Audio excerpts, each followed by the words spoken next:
आज का हमारा टॉपिक है साइमल्टेनियस इक्वेशंस। 3 मार्क्स का आएगा ये P1 में, ओ लेवल्स। अच्छा, बेसिकली साइमल्टेनियस इक्वेशंस होती ये हैं कि दो इक्वेशंस होती हैं एक दूसरे के ऊपर। तो ये कुछ इस तरह की नज़र आती है जैसे 1x minus Y equals to 1। उसके बाद उसके नीचे इक्वेशन होगी 1x plus 1y 2y equals to 1। मतलब ये सिर्फ एक एग्जांपल है, इस तरह की इक्वेशन होती है ये। तो इसको सॉल्व करने के ना दो मेथड्स होते हैं। एक मेथड होता है एलिमिनेशन, दूसरा मेथड होता है सब्स्टिट्यूशन। तो कुछ लोग होते हैं जो मतलब काफ़ी बच्चे इस तरह के हैं जो समझते हैं कि एलिमिनेशन बेहतर है, और कुछ होते हैं जो सब्स्टिट्यूशन को बेहतर समझते हैं। तो आज यही मसला सॉर्ट करना है सबका कि कौन सा बेहतर है। अब सीन कुछ इस तरह है कि दोनों ज़रूरी हैं। कुछ क्वेश्चंस हैं जो एलिमिनेशन के साथ बहुत मुश्किल है, हो दोनों मतलब सकते हैं, मतलब दोनों किस्म की साइमल्टेनियस इक्वेशंस एक मेथड के साथ हो सकती हैं, लेकिन वो बहुत लंबा पड़ जाता है और P1 में टाइम हमारे पास कम होता है। टाइम मैनेजमेंट सबसे बड़ा मसला होता है इसमें। तो कुछ इक्वेशंस इस तरह की होंगी जिसमें सब्स्टिट्यूशन काम आएगा, और कुछ होंगी जिनमें एलिमिनेशन काम आएगा। तो एक मेथड है एलिमिनेशन। अब एलिमिनेशन देख लेते हैं। इसका क्वेश्चन कुछ इस तरह से आता है कि 2x minus Y equals to 16, और उसके नीचे इक्वेशन दूसरी वाली होती है कुछ इस तरह से 3x plus 2y equals to 17। तो ये एक रूल लिखा है मैंने, ये आपने याद करना है कि मतलब ये समझने की ज़रूरत है कि if respective terms are arranged above each other, अगर जो टर्म्स हैं, जो इक्वेशंस हैं, वो एक दूसरे के ऊपर हैं तो एलिमिनेशन मतलब रिस्पेक्टिवली अरेंज्ड है। जैसे 2x के नीचे 3x है, y के नीचे y है, और उसी नंबर के नीचे नंबर है, मतलब x के ऊपर है और y के ऊपर है। अगर इस तरह का सीन है कुछ, तो यहाँ पे यूज़ होगा एलिमिनेशन। तो एलिमिनेशन में होता ही है, हमें मतलब इसके नाम से ही पता चल रहा है कि हमने वैल्यूज़ को एलिमिनेट करना है। तो एलिमिनेट करने के लिए ऊपर और नीचे वाली वैल्यू कोई एक वैल्यू सेम होनी चाहिए। तो हम इधर y ले लेते हैं। तो ऊपर वाले y को 2y बनाने के लिए हम पूरी इक्वेशन को 2 से मल्टीप्लाई कर देंगे। तो मल्टीप्लाइड बाय 2 हो जाता है 4x minus 2y equals to 32, और नीचे वाली इक्वेशन रहेगी same, plus 2y equals to 17। अब इसमें एक और चीज़ नोट करने वाली है कि जो 2y है, और ऊपर वाला जो 2y है और नीचे वाला 2y है, इन दोनों में एक फ़र्क है। तो वो फ़र्क ये है कि ऊपर वाला नेगेटिव है, नीचे वाला पॉजिटिव है। तो इनको एलिमिनेट करने के लिए ना दोनों का साइन ऑपोजिट होना चाहिए, एक का माइनस होना चाहिए, एक का प्लस होना चाहिए। इन केस अगर यहाँ पे प्लस होता तो हमने करना ये था कि ये पॉजिटिव है, इसको हमने नेगेटिव कर देना था, ये पॉजिटिव है, इसको हमने नेगेटिव कर देना था, और ये पॉजिटिव है, इसको भी हमने नेगेटिव करना था। सारी इक्वेशन के जो साइंस हैं वो चेंज कर देने थे। इस तरह आपका ये जो साइंस है वो डिफरेंट हो जाएंगे। जब साइंस डिफरेंट है और नंबर्स सेम है और वेरिएबल्स भी सेम है, तो हम इन दोनों को काट देंगे और प्लस बाकी जो रह जाते हैं उनको प्लस कर देंगे, ऐड कर देंगे। तो ये हो जाता है 7x इक्वल्स टू 49। तो x को इधर ही रहने देंगे, 7 यहाँ पे मल्टीप्लाई हो रहा है तो वहाँ जाके हो जाएगा डिवाइड, 49/7। तो इसका आंसर आ जाता है 7, x इक्वल्स टू 7। इस तरह से रहेगा। तो अभी हमारा क्वेश्चन कंप्लीट नहीं हुआ, अभी आई है सिर्फ x की वैल्यू। हमने ढूंढनी है y की, हमने y की भी ढूंढनी है, हमने दोनों की वैल्यूज़ ढूंढनी है। तो अब हम करेंगे कुछ इस तरह, जो x की वैल्यू आई है ना, इसको हम ऊपर जो इक्वेशंस हैं उनमें से किसी एक इक्वेशन में डाल लेंगे। वो इक्वेशन हमारी मर्ज़ी है कौन सी हमने इक्वेशन लेनी है। तो हम ले लेते हैं 3x + 2y, नीचे वाली इक्वेशन ले लेते हैं। 3x की जगह लग जाएगा 7 प्लस 2y = 17। तो 7 जो है 3 में मल्टीप्लाई हो जाएगा, ये हो जाएगा 21 प्लस 2y = 17। 21 वहाँ जाके हो जाएगा माइनस 2y = 17 माइनस 21।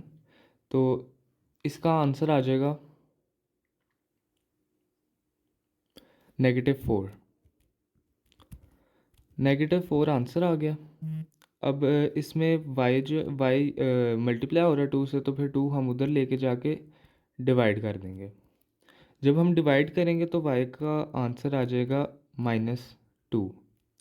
ये अब हमारे पास दोनों x और y दोनों के आंसर्स आ गए हैं। तो इस तरह से elimination, this is how it works. Elimination का एक और क्वेश्चन करके देख लेते हैं, और ये आपने खुद भी मतलब प्रैक्टिस करें, इसको नहीं यार।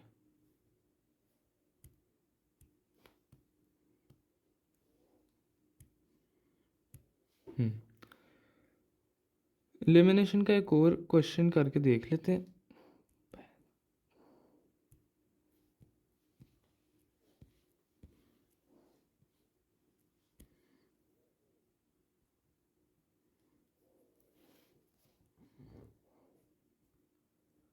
ठीक है, एलिमिनेशन का एक और क्वेश्चन करके देख लेते हैं। इक्वेशन है 3x + 2y = 7, x - 3y = 17। ठीक है, अब हमने क्या नाम है, किसी भी मतलब किसी भी जो x या y को, दोनों में से किसी एक को हमने सेम करना है, उनके जो नंबर्स हैं सेम करने हैं। तो यहाँ पे हम चूज़ कर लेते हैं x को। तो हम नीचे वाली पूरी इक्वेशन को मल्टीप्लाइड बाय कर देंगे 3। अब हम नीचे आ जाते हैं तो ये इक्वेशन हो जाएगी 3x - 9y = 51। तो अब ऊपर वाली और नीचे वाली इक्वेशन देख लेते हैं। अब ऊपर वाली इक्वेशन में मैं लिख लेता हूँ 3x + 2y = 7। ठीक है, अब 3x और 3x ये दोनों सेम हो गए हैं। अब हम इन दोनों को एलिमिनेट कर सकते हैं? नहीं कर सकते, क्योंकि हम इसलिए नहीं एलिमिनेट कर सकते इनको, जो इनके साइंस हैं वो सेम है, दोनों पॉजिटिव हैं। अब इन दोनों में से किसी एक का साइन हमने चेंज करना है। तो मैंने क्या बताया था, हम पूरी इक्वेशन के साइंस फ्लिप कर देंगे। ये नेगेटिव था, इसको हमने पॉजिटिव कर लिया। ये पॉजिटिव था, इसको नेगेटिव किया। ये भी पॉजिटिव है, इसको भी नेगेटिव कर लिया। अब 3x और ये ऊपर वाली इक्वेशन का 3x और नीचे वाली इक्वेशन का 3x, ये दोनों हो जाएंगे एलिमिनेट।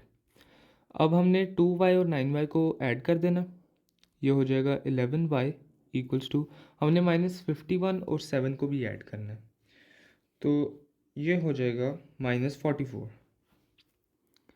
-44। तो y यहाँ ही रहेगा, 11 जो है वहाँ जाके हो जाएगा डिवाइड ओवर 11। तो y का आंसर आ जाएगा हमारे पास y = -4। ये आ गया हमारे पास y का आंसर।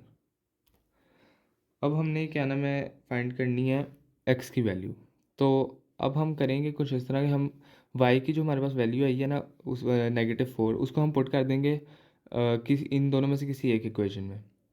तो कोशिश करें जो छोटे नंबरों वाली इक्वेशन है ना उसमें पुट करें, क्योंकि P1 होता है, कैलकुलेटर हमारे पास होता नहीं है, तो इसलिए बड़े नंबर्स की कैलकुलेशन करना मुश्किल हो जाता है। हो उससे भी सकता है, पॉसिबल है, लेकिन टाइम ज़्यादा लगेगा, हमने टाइम को सेव करना है।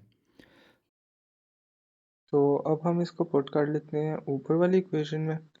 ऊपर वाली इक्वेशन है 3x + 2y = 7। तो ये हो जाएगा 3x + 2 × 4 equals to 7, 3x plus minus 8 equals to 7. ये हो जाएगा 3x minus 8 equals to 7. 3x equals to 7 plus 8. ये हो जाएगा 15. 3x equals to 15. x equals to 15 over 3. यहाँ पे हमारे पास x की वैल्यू आ जाएगी 5.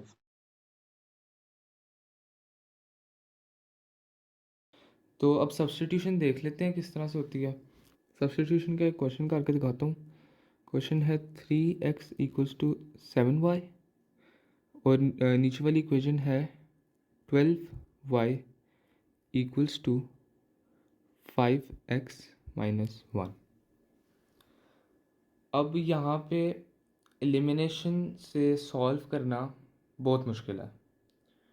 अब एलिमिनेशन तो यार अल्लाह का वास्ता है, वहाँ एग्ज़ाम पे जाके क्या नाम है इसको रीअरेंज ना करने बैठ जाना, आप लोगों का सारा टाइम जो है तबाह हो जाना है।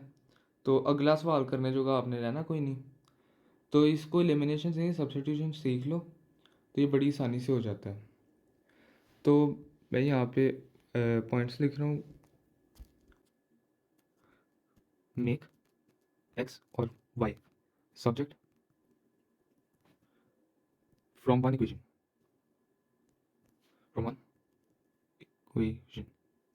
ठीक है।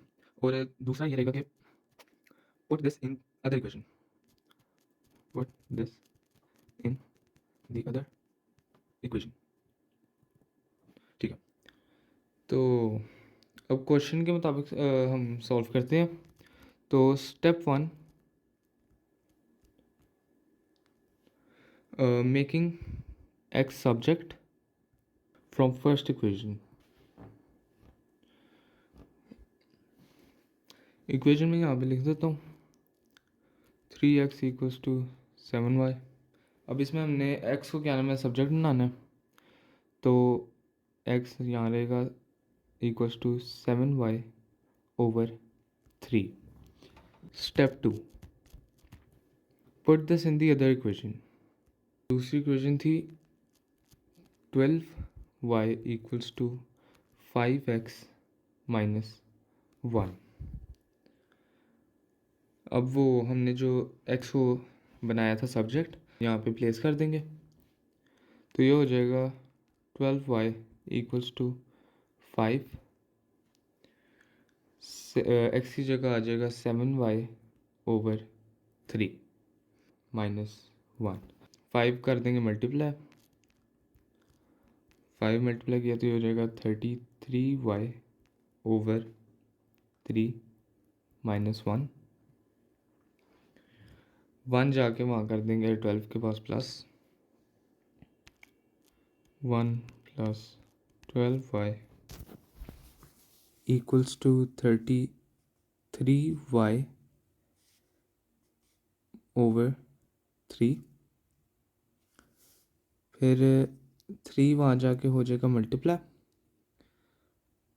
1 plus 12y into 3 equals to 33y। ये हो जाएगा 3 plus 36y equals to 33y। 3 वहाँ जाके हो जाएगा minus 36y equals to 33y minus 3। 33 यहाँ प्लस हो रहा है, वहाँ जाके हो जाएगा minus 3। 36y minus 33y equals to minus 3। अब यहाँ पे हमारे पास y की वैल्यू आ गई है y इक्वल्स टू माइनस 3। अब हमने फाइंड करनी है x की वैल्यू। तो हमने जब x को सब्जेक्ट बनाया था तो उसमें जो हमने इक्वेशन बनाई थी वो थी x equals to 7y/3। Let me check. Yes. अब यहाँ पे हम पुट कर देंगे y की वैल्यू। ये हो जाएगा x equals to minus x equals to 7 × -3/3। 7 × 3 equals to 21। ये हो जाएगा -21/3। x का आंसर आ जाएगा -7। तो इक्वेशन है 5x - 2y इक्वल्स टू 16। उसके बाद 2x - 3y इक्वल्स टू 13। हाँ जी, बताएं कौन सा इसमें होगा यूज़ मेथड। इसमें यूज़ होना है एलिमिनेशन, क्योंकि जो x है वो x के ऊपर है और जो y है वो y के ऊपर है। तो याद है मैंने ऊपर रूल लिखवाया था एक कि if respective terms are arranged above each other, तो मेथड यूज़ होगा एलिमिनेशन। तो जो रिस्पेक्टिव टर्म्स हैं वो एक दूसरे के ऊपर ही हैं। पहले तो हमने देखना है कि कौन से टर्म को हमने सेम करना है। तो हम यहाँ पर कर लेते हैं x को सेम। ये किस तरह होगा, ना 2 को किसी से मल्टीप्लाई करो तो 5 आता है, ना 5 को किसी से मल्टीप्लाई करो तो 2 आता है। तो यहाँ पे करना ये होता है, हमने आपको याद है जब दो हमारे पास होती थी फ्रैक्शंस, जैसे 15/5 और 20/7।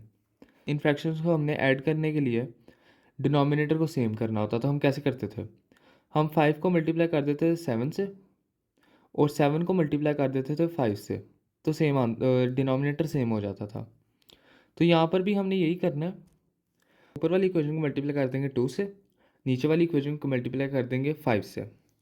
तो इक्वेशन हो जाती है 10x - 4y इक्वल्स टू 32। और नीचे वाली इक्वेशन 5 से मल्टीप्लाई हुई है तो ये हो जाएगी 10x - 15y इक्वल्स टू 65। अब ये x की जो वैल्यू है ये एलिमिनेट हो सकती है? नहीं हो सकती, क्योंकि जो साइंस हैं इनके वो सेम है। अब साइंस को फ्लिप करने के लिए हम करते ये थे कि किसी एक इक्वेशन के साइंस सारे बदल देते थे। अब 10 पॉजिटिव है तो ये नेगेटिव हो जाएगा, 15 नेगेटिव है तो ये पॉजिटिव हो जाएगा, 65 पॉजिटिव है ये नेगेटिव हो जाएगा। x की वैल्यू एलिमिनेट हो जाएगी। अब 4y को ऐड करना है, -4y को ऐड करना है 15y के साथ, तो ये हो जाएगा 11y इक्वल्स टू, अब -65 को ऐड करना है 32 में, तो ये हो जाएगा -33। 11 उधर जाके हो जाएगा डिवाइड, और यहाँ से हमारे पास y की वैल्यू आ जाएगी -3।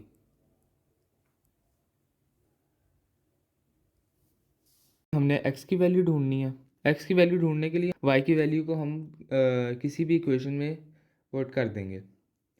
तो हम छोटे नंबर वाली इक्वेशन जो है वो नीचे वाली है। इक्वेशन में यहाँ लिख देता हूँ 2x - 3y इक्वल्स टू 13। तो यहाँ पे हम पुट करेंगे y की वैल्यू। तो y की वैल्यू ये हो जाएगा 2x - 3 इंटू -3 इक्वल्स टू 13। इसको हम मल्टीप्लाई कर लेंगे, ये हो जाएगा 2x + 9 इक्वल्स टू 13। 9 वहाँ जाके हो जाएगा -13 - 9, आंसर आ जाता है 2x equals to 4।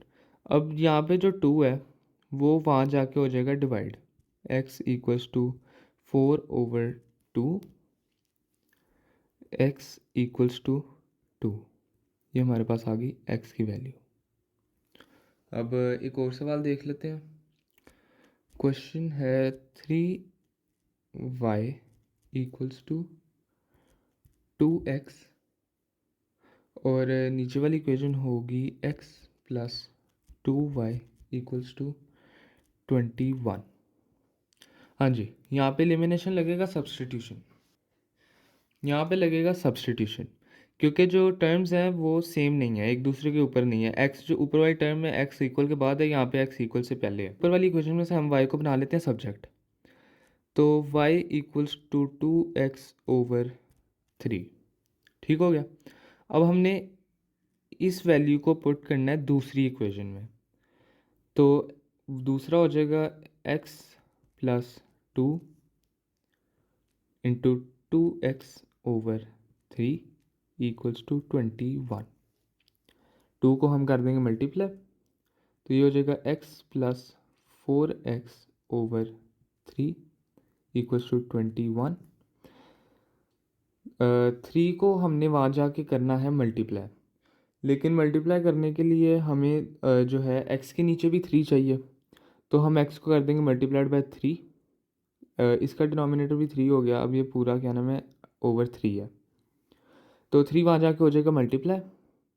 3x plus 4x equals to 21 into 3। अब 21 इंटू 3 हो जाता है 63, तो यहाँ आ जाएगा।